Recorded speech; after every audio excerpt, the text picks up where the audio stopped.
You know that one Anthurium that everybody needed to have at one point or another?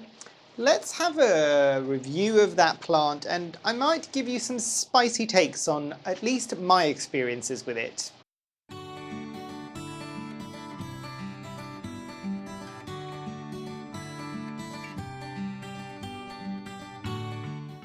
Hi, my name is Memo, this is my channel, Houseplantygoodness, and essentially it's a place where I like to geek out about my big passion. You might be able to see some of it behind me, it's tropical houseplants. So yes, the plant that I want to be talking about today is none other than this. It's not particularly large, and I think I have done a review. I think I've done a review on this plant. If I have, I will add it at the top there. It was a much more big and happier plant. And I've got a few things to say about this. If I haven't done a review, this is still going to be an update on the Anthurium regale, or regale, depending on how you'd want to pronounce it. But yes, this is what mine looks like at the moment. Crispy yellow leaves and all. So let's dive into it.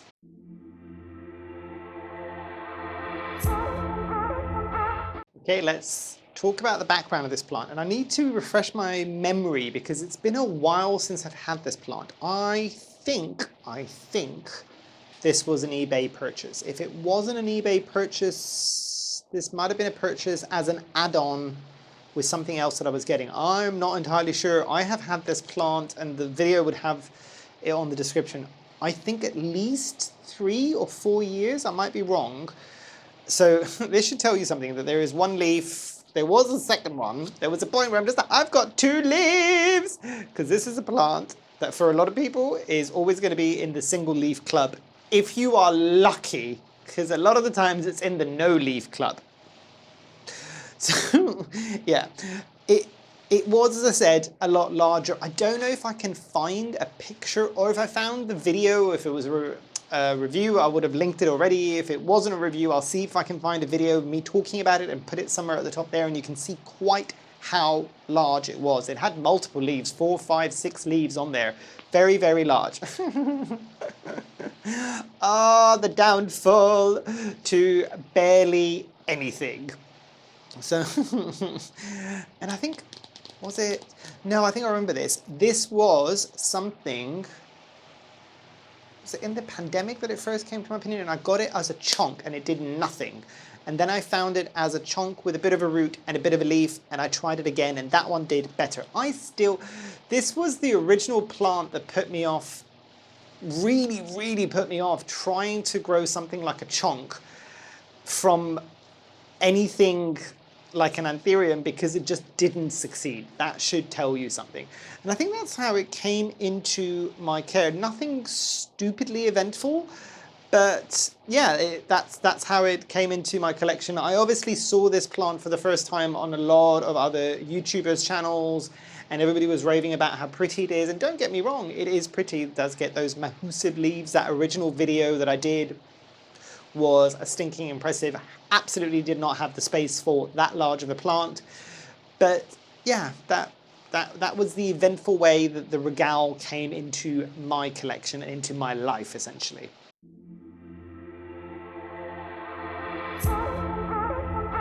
So let's talk about speed of growth. And as I said, this is going to be a spicy review because there's opinions that I have about this plant. This is definitely not one of the fastest growing Anthuriums. This was a leaf that it kind of grew back, and that was the other part of this story, is that this rotted down to a stump.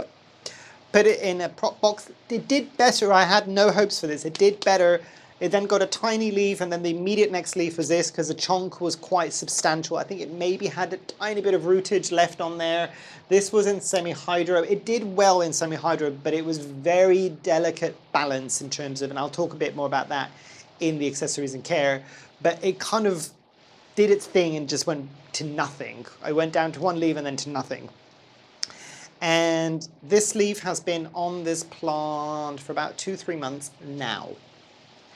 I have just seen today that there is a new growth tip that is coming in, and I'm really hoping it's not a bloom because that would be hysterical. How many people will show me in the comments where you've got a plant that's got the one leaf, specifically anthuriums, and it's just like, no, I am not gonna grow another leaf, I am gonna grow a bloom. Really, dude? Really? Why? But moving on from that, it's definitely not one of my fastest growing anthurium. Even when it had a lot of different leaves, I would say I'll judge it based on that. It would maybe get a single new leaf every 2 to 3 months, even in the growing season. And again, that's benchmarking against something like a golden pothos in my space in here, which will grow 2 to 3 new leaves each month during the growing season on a singular stem. So this gives you some perspective. Definitely not one of the fastest growing anthuriums. It does have very, very nice kind of velvety leaves with that kind of veination, which you can kind of see there. Very cool. You might be able to see also I've got some predatory insects on there, and I'll touch on that on the pest side of things.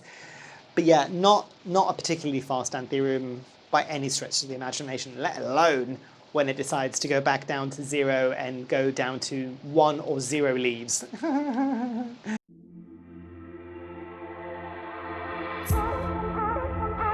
Coming into ease of propagation with this, and I've already kind of like touched on this briefly, but let's dive into that. So my first experience with it just being a chonk, and it was a substantial chonk that I got from somebody. It only had the one node, and I know since then that a lot of people are just like, with anthuriums, if you can get a chonk with at least 2 nodes, you'll be better off. And I have to say, times when I've thrown things into my prop box, which is right down below there, even chonks, I'm getting a bit more confident with that now. As long as they've got multiple nodes on them, they'll be okay. That one node just did nothing. Just did nothing. I was waiting for it going, I know this is maybe a slow plant, but like, shouldn't it be doing something by this point? It wasn't rotting, it wasn't rooting, it just sat there for months on end in a prop box doing nothing. But as I said, this one did kind of rot most of its roots out in semi-hydro, and then it was kind of starting from either 1 or 2 very, very small roots or nothing, I cannot remember at this point. And it went into a prop box and it had all the nodes, I left all the nodes on it, and it did eventually activate, and it did eventually start growing back, and it did eventually do this. This whole process has probably been about a year to bring it from nothing to what you're seeing now. So some people might say that's not bad, especially for this plant. If I'm comparing this to a lot of other anthuriums, like that should be better. It should be better. But so ease of propagation with this is it relatively straightforward? I guess. I mean, it depends on how you look at it, because sometimes you can get internodal spacing that isn't quite so tight, so you can take a cutting from this a bit easier than some other anthuriums, but it is very slow rooting in my experience. If you've had a different experience, please do let us all know down below, but that is 2 different regales that I've had that have had the same slowness. So I would hazard a guess that they're slow by and large when it comes to propagation.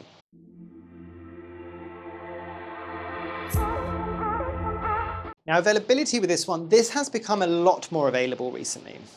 In the recent years anyway. So when I was first getting it, it wasn't that easy to find it. This was in at least the high double digits for a semi-rooted, very small cutting from a significant chunk. There are questions that I would have on this plant being how large it is. Granted, this might be an anthurium that people had been growing for a while, because I could imagine this is very similar to the crystallinum, in my eyes at least, very similar to the crystallinum, a bit like the clarinervium as well, if you squint hard enough.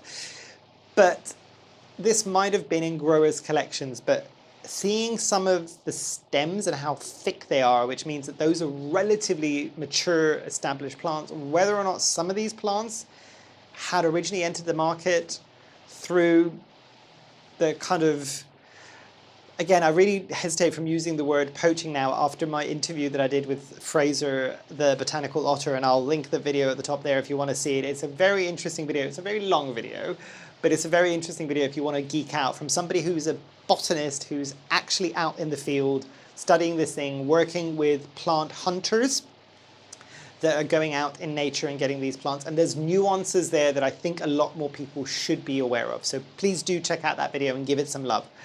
But yeah, so this one is, I don't know whether or not that first batch that came into the market was taken from the wild very recently, within the last few years at least, when the boom happened, or whether or not this was something that was sitting in growers' kind of greenhouses and they just weren't too sure about it was going to sell and it eventually became a thing. I don't know.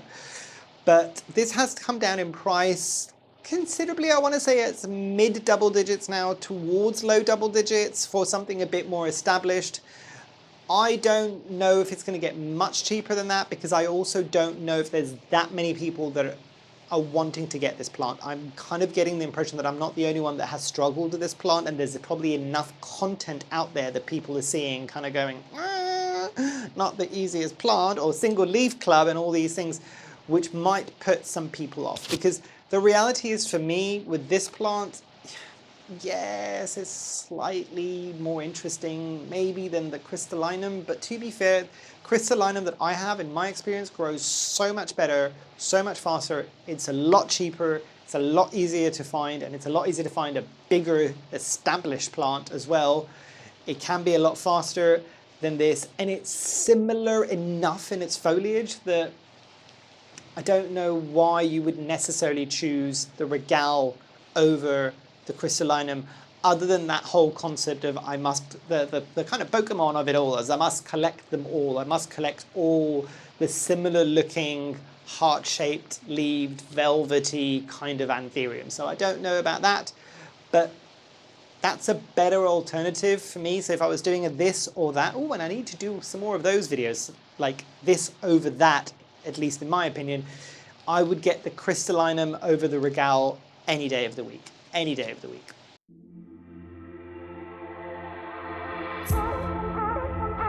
Coming into pests now with this one, and again, I will show you the predatory insects that are happening at the back there. Interesting thing with this, and I'll give you a bit more kind of insight. No mealybugs on this. None whatsoever. I don't think this has ever had mealybugs. The leaves are quite thick, they're quite turgid when they are mature, and they're not just coming in and fresh, because they're a lot softer, like most Anthurium leaves tend to be when they're coming in. But at that early stage, like with most Anthuriums, this is one that, especially the velvety leaf Anthuriums, this is one that can suffer, in my experience, from spider mites. Now, when this does harden off, unlike some other Anthuriums, this is also one that can, at least again in my experience, get thrips. So bear these things in mind. I don't think I've ever had whitefly on this, or any other form of pest. It's usually either spider mites or thrips. Now, this is why I also have the Ultimite. I think it's the Ansomite Plus from Dragonfly, the what is it, the satchel with the predatory insects in there, because those are mites that tend to be more, the way that I like to look at them is they're a bit more like omnivores. So they will eat, and you put it as more of a preventative, I find, tends to work quite well.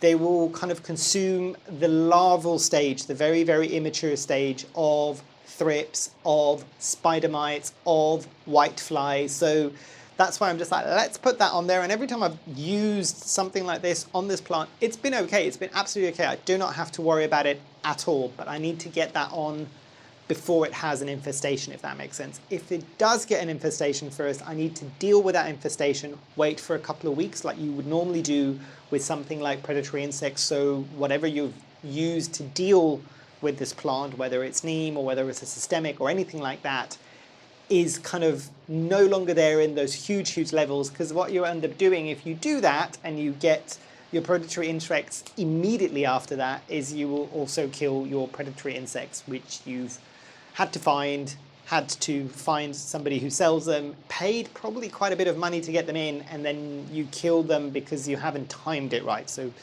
I know a lot of other people have spoken about this, but always try to remember, if you're going to use beneficials, do it at least 2 to 3 weeks after you've sprayed anything on your plant. Yeah?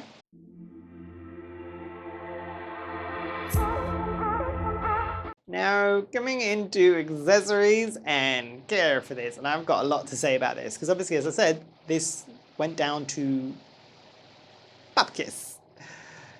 Did this grow happily in semi-hydro? Yes. Did this also have a reservoir in a semi-hydro at some point? Also yes.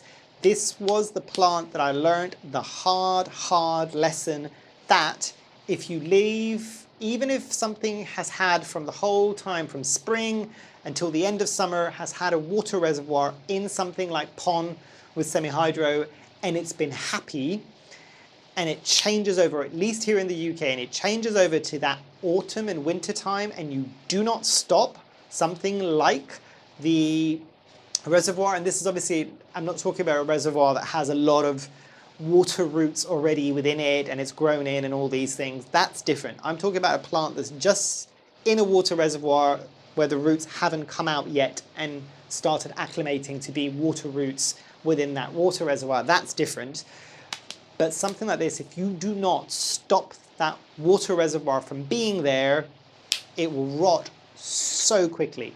Granted, in my experience, this is more sensitive, and I think from a couple of other people, and I'm not using this as a sweeping generalization, your experiences might vary, and again, as I always, I encourage you to let us all know down below, but this is a plant that I think can do exceptionally well. Note that I was saying how big it got, and how many leaves it was still keeping with something like pon, but you need to really be dialed into like what your plant needs at that specific time and adjust very quickly, because this plant over any other Anthurium, again, just in my experience, how many times can I say this, will go towards root rot super fast. And to be fair, it is because some of its roots are quite chunky. You can kind of see it there. This is one of the Anthuriums that I will pretty much almost let to go bone dry, even now that it's in soil. So this is in the Anthurium soil mix from Soil Ninja, because I'm a broken record, but I like it, I'm still using it. This is doing really well. It's taken a while to kind of root out. I do miss the sheer volume of roots that it had when it was a much more established plant, but this has got a substantial number of roots for quite how little plant is here.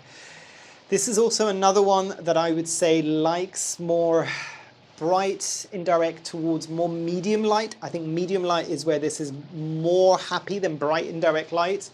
That can stress it out quite a bit, and this can bleach out the leaves super quickly.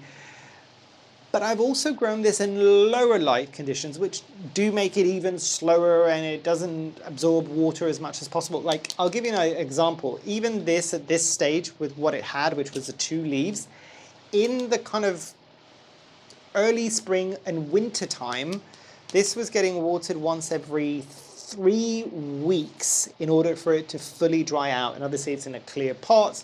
I've got the air holes. There's a lot of things, like this is a plant, what's the expression? It's like patting your head and rubbing your stomach at the same time. It feels like you're doing a lot of things concurrently. And I also know that a lot of the people that still are around and still part of the community that weren't just here for the pandemic days, there's a lot of us that have been doing this for so long now that really do not have the time or the patience for babying plants. If you are one of those people, don't get this plant. Or you might have had this plant and it doesn't exist anymore, and you're probably not wanting to add it back into your collection, but it is something to bear in mind. If you do want it, I would much rather be very blunt and very real on this video rather than saying, oh no, it'll be fine, everybody can do it, it's okay, because that's what we were getting at the beginning of all this. I think there's more people that are being more real about this now, but I thought I'd add my 2 cents into that conversation as well. But yeah, and I think that was it really. I kind of put a sphagnum moss collar at the top, or kind of like a top dressing really there, and it's doing okay. It gets fertilized weekly like with everything else, or a weak fertilizer solution whenever it does get watered. This is pretty much now on to roughly once a week it gets watered. And again, when I say this, I'll sound like a broken record.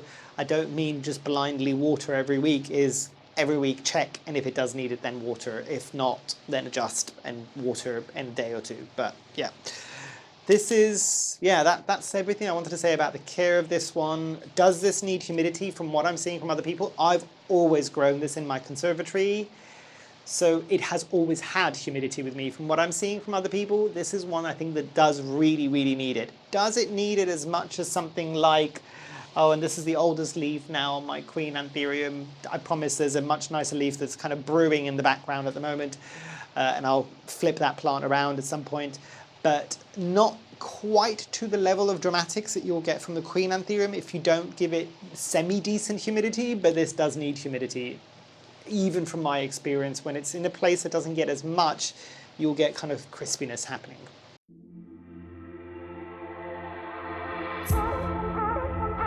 But yeah, let's come into some final thoughts, and I don't think anybody's going to really be surprised by some of my final thoughts on this based on kind of my overall attitude throughout most of this video.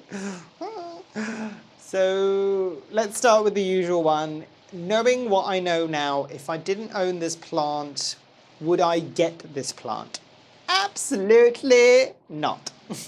No. It's not worth the level of care when you can get very similar looking plants that are faster, that are just easier to grow and more forgiving with the slightest bit of time that you take your eye off the ball, if that makes sense. This one is one that if you want to baby something, this one for you.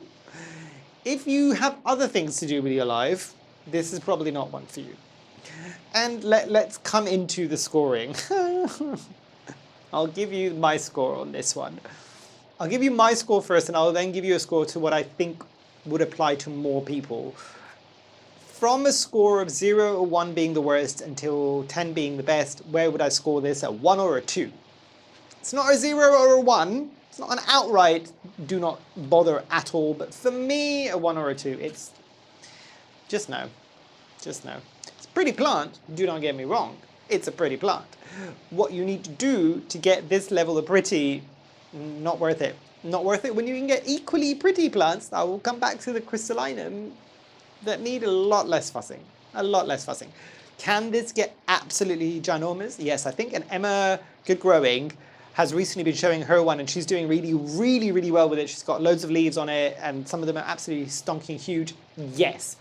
Also, I am taking points off that as well, because this is a plant that can get very cumbersome very quickly if it's happy. Those leaves are huge, which are great when you don't have that many plants. If you do have a lot of plants, where are you going to put it? Where are you going to put it? It's going to shade everything else out. I know I'm saying this whilst holding a plant that isn't really that significant, but no. And then if I was to give it a score that would apply to most people, this will probably be a 3 or a 4. If you're in it purely for the aesthetics, this is probably closer to an 8 for you. But in terms of the sheer level of involvement that you're going to need on this, it's a 3 or a 4. I can't give it more than that, really. But again, just my opinion. Please do not get triggered if this is your favorite plant. We all like different things and dislike different things as well. So it just wasn't it for me. But let me put this down on that very positive note. And also let you know, I should have done this at the beginning of the video, but I'll do it now. Hopefully most people with my review videos will watch it until the end, because they're not particularly long. I doubt you're going to be getting another video this week as a drop. And I say this, I doubt, and I know this because I don't have the time to film a second video for this week coming into Malvern as well, because for the people in the UK, they know we've got a bank holiday weekend this weekend. I've got stuff that I need to do with the allotment. I need to do the final preparations for my talk and the workshops that we're doing at Malvern, and also kind of get ready for Malvern as well, because essentially I go back to work on the Tuesday and I'm at work Tuesday, Wednesday. That's it. I had to take off the Thursday to get to Malvern, and then obviously Friday I'm there talking at Malvern. So it's going to be a very short work week for me, so I definitely won't have time to edit the 2 videos in the 2 days, because I also run my business. I need to be able to do that, and obviously because I'm running my business, I need to fit 5 days worth of stuff into like 2 days, and we've only just come off the back of another bank holiday because of the Easter break. So I do apologize, but life's going to be a bit too manic this week to try to bring out a second video. What I will do is I promise I will conquer my awkwardness of not wanting to interview and do videos while some at events, and I will try to get some. I'll definitely get some amazing B-roll footage from the event, but I'll also see if I can actually get some of the people there to have a chat with me, and we can do some kind of more face-to-facey type interviews and dive into a bit more about what they want.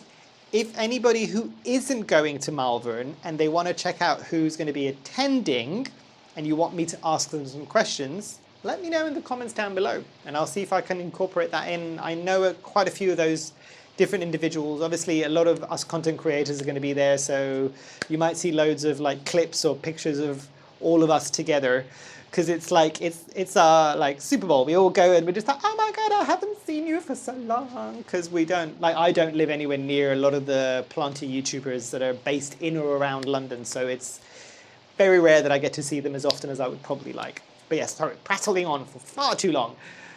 Hopefully you've enjoyed. Hopefully I shall see you here soon. And I truly, truly hope that you have a great rest of your day. Thanks. Bye.